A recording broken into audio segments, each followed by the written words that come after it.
ഇതുപോലെയുള്ള ബന്ധുക്കൾക്കും സ്വന്തക്കാർക്കും അടിച്ചു മാറ്റാനുള്ള സൗകര്യമല്ലേ നിങ്ങൾ ഒരുക്കി കൊടുത്തത്? ഞാൻ ചോദിക്കട്ടെ, ഞങ്ങൾ ഉന്നയിച്ച ആരോപണം തെറ്റാണെങ്കിൽ എന്തുകൊണ്ട് മുഖ്യമന്ത്രി ഇതിനെപ്പറ്റി സംസാരിക്കുന്നില്ല? എം.വി. ഗോവിന്ദനാണോ സംസാരിക്കേണ്ടത്?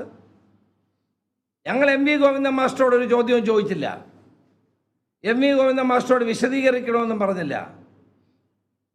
അഴിമതിക്കെതിരെ സംസാരിക്കാൻ രേഖ കൊണ്ടുവന്ന എം.വി. ഗോവിന്ദൻ മാസ്റ്റർ ഇപ്പം മുഖ്യമന്ത്രിയുടെ മുമ്പിൽ പഞ്ചപുച്ഛമടക്കി എല്ലാ അഴിമതികൾക്കും വെള്ളപൂശുന്ന അദ്ദേഹത്തെ ഓർത്ത് എനിക്ക് സഹതാപമാണുള്ളത്.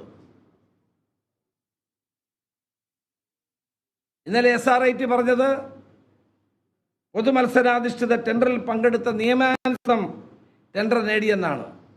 SRIT ഈ പറയുന്നത് ശുദ്ധ നുണയാണ്, ശുദ്ധ തെറ്റാണ്.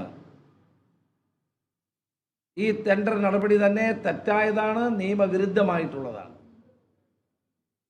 ടെൻഡർ നടപടികളിൽ വ്യക്തമായ ഒത്തുകളി നടന്നു എന്നത് രേഖകൾ സഹിതം ഞാൻ പുറത്തുവിട്ട, പ്രതിപക്ഷ നേതാവ് ഞാനും കൂടി പുറത്തുവിട്ട കാര്യമാണ്. ഇതിനുള്ള തെളിവുകൾ ഞങ്ങൾ രണ്ടുപേരും പുറത്തു കൊണ്ടുവന്നു, മാധ്യമങ്ങൾ പുറത്തു കൊണ്ടുവന്നു.